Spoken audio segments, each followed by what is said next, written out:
Good morning, everyone. Welcome to Spring Pharmacy YouTube channel. My name is Angel Raphael. I'm a registered nurse, and today we are going to talk about skin care. To talk about skin care, we need to first know what problems usually people present with, the complaints people usually have regarding skin care. There are quite a lot that people come with when their skin has rashes. But today, we are going to look at only one thing, and that is acne, or something which you people refer to as pimples. So, acne is a medical condition that lets you have pimples.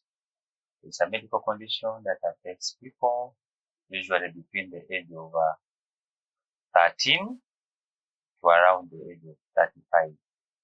Although nowadays we see it more also in younger children between the age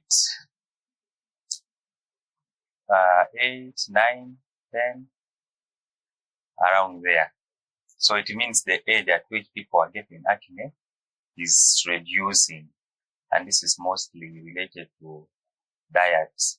And the diets we are talking about is usually high glycemic load diets. High glycemic load diets refers to sugary things like sodas, fast foods, those ones, and also eating late at night.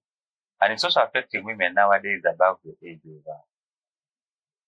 of 55, and also that is related to a still diet. The main thing that makes people have acne, or why acne is ideally supposed to happen between the age of 13 and the age of 35, is something called an androgen hormone.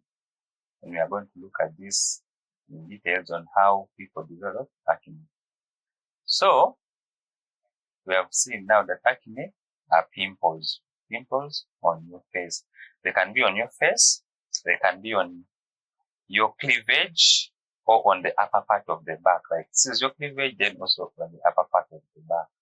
The reason why it happens, or why it appears here, is because of increased sweat, increased oil glands around the face and the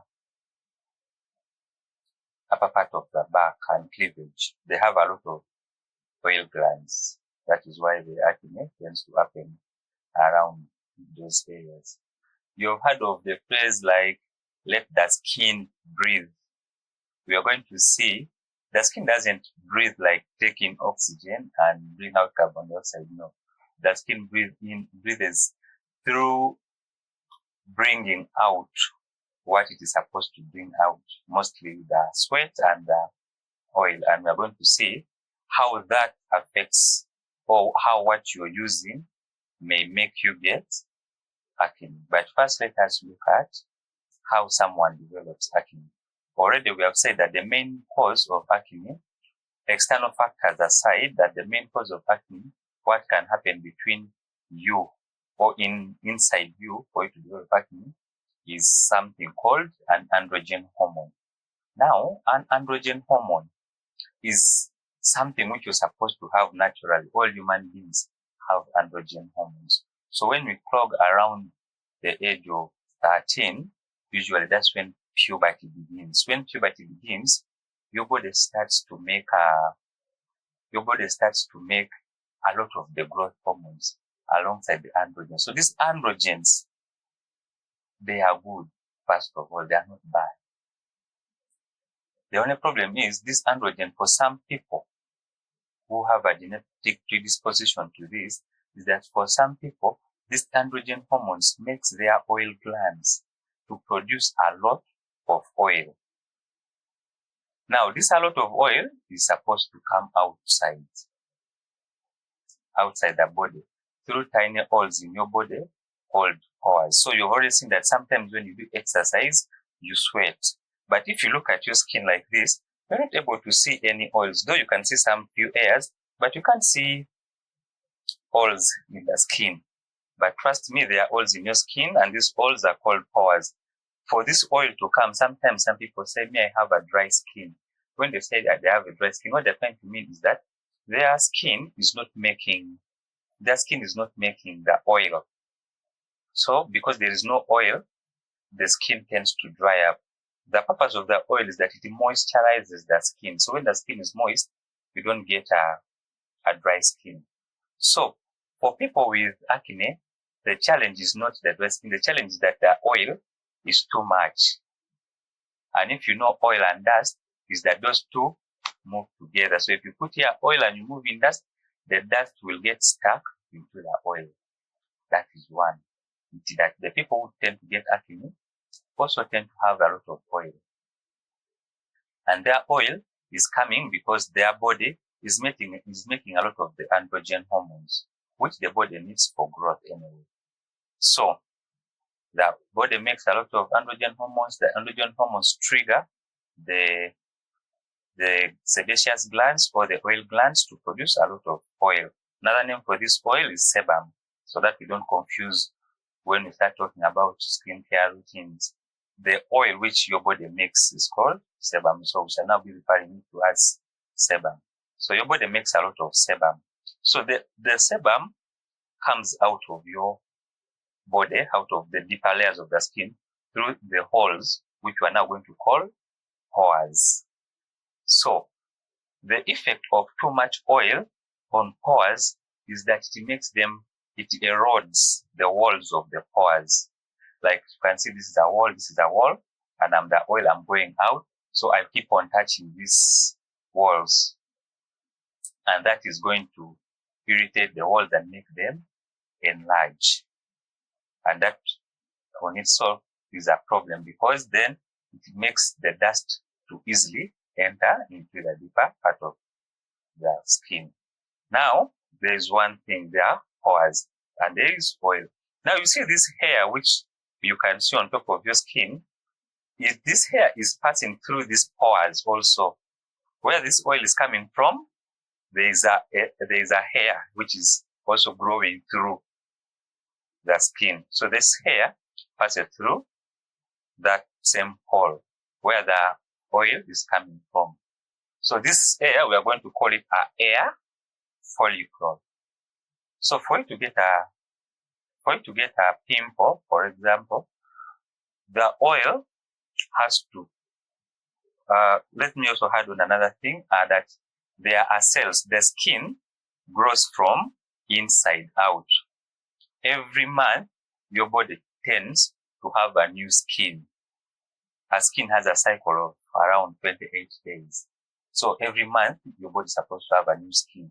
But you're not going to see this skin coming out and falling there and getting a new skin. No. It happens a bit slowly. And because we bathe, you may not even notice that you've gotten a new skin. So because we bathe, we tend to scrub off the dead skin. So when the skin is alive, when it is in the deeper layers, the skin is alive. But when it comes to the upper part of the skin, it undergoes something called quamation or keratinization. So on this upper layer of the skin is ideally a dead layer. But you don't see it, but because you keep washing it off. If you've seen, for example, women who tend to complain about having dandruff, or those people who have a dry, flaky skin, that thing you're calling flake, that is part of your skin which has died off. That process ideally is supposed to take 28 days. But for some reasons, sometimes, which science hasn't really explored a lot, these cells might end up dying inside the skin before reaching the surface. When that one happens, the body tends to want to remove them because there is no space for dead cells inside. So, for the body to remove them, it tries to push them through the same hole where the oil is coming from. And it's the same hole where your hair is passing to come out. And these holes are too many. Though you cannot see them, just look at your skin where you see the hair like this. If you're very keen, you might be able to see, but usually they're not very visible unless they become enlarged. We already said enlarged pores are bad pores. So we have the oil coming out in increased quantity. We have the body trying to get rid of some dead cells. We have the hair, which grows through the same pore, and we have pores enlarging. Now, sometimes if you expose the skin to dust, dust can get trapped. Even before dust comes in, these things sometimes can clump together.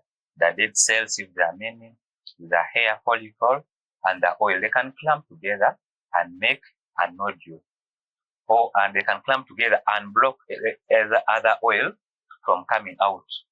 When they clump together, there's something on top of your skin called a normal flora.